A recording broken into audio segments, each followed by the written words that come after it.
ও বেলাল, কেন রে তুমি আমার জিয়ারতে আসো না? কতদিন হলো বেলাল তোমার কণ্ঠের আজান শুনি না।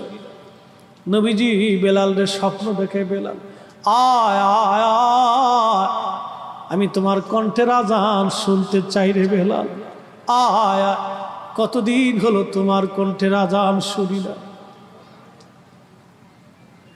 চেহারা দেখে না রে, সম্পদ দেখে না, এলেম দেখে না, শিক্ষা দীক্ষা দেখে না রে।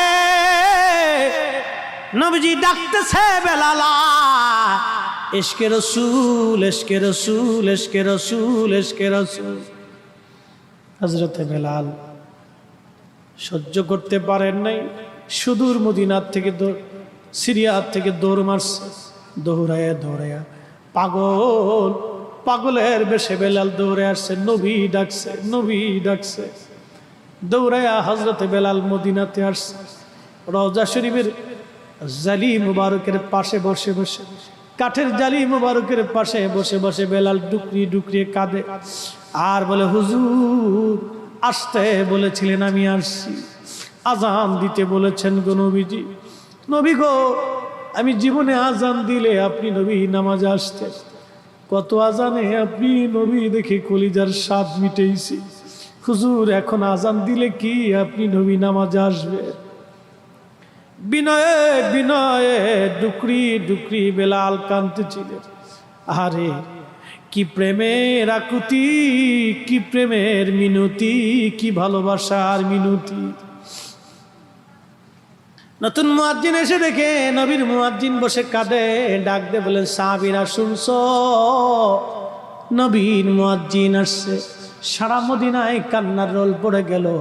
মদিনার থেকে সাহাবীরা ঘর থেকে বের হয়ে দৌড় মারছে, এসে মসজিদে নবীর ভিতরে এসে দেখে বেলাল বসে বসে কাঁদে। সাহাবীরা বলে, বেলাল রে আজান দাও, যে আজান নবীরে শোনাইতা।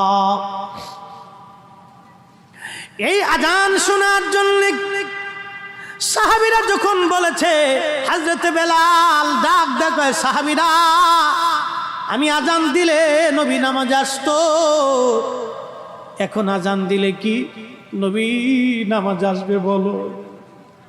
আজান দিলে নবী দেখতাম, এখন আজান দিলে কি নবী আসবে বলো? সালমান ফার্সি 250 বছর হায়াত পাইছিলেন, বয়োবৃদ্ধ নবীর আশিক রাসূল সাহাবী ছিলেন সালমান ফার্সি।